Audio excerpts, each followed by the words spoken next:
Action reaction, आम्ही लोकांचे प्रश्न सोडवायला इकडे येतो, ते आम्ही सोडवणार. नक्कीच.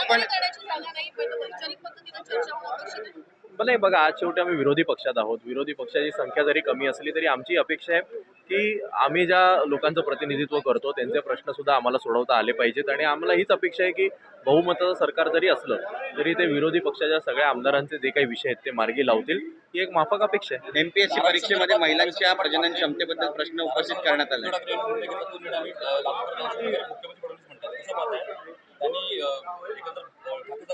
बघा भरपूर मुद्दे आहेत, संपूर्ण महाराष्ट्राच्या संदर्भातले आहेत, मुंबईच्या संदर्भातले आहेत. मी आज सगळ्यावर बोलणार नाही. तुम्ही मला एवढं विचारलं की आज पहिला दिवस कसा होता, मी त्या संदर्भात बोलतो.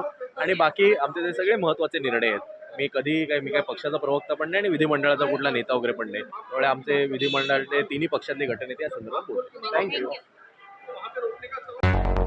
मुंबई, पुणे, नागपूर, मराठवाडा असो का विदर्भ, राजकीय, सामाजिक, शैक्षणिक क्षेत्र असो का क्रीडा, सर्वच घडामोडीचे विश्लेषण पाहायला विसरू नका.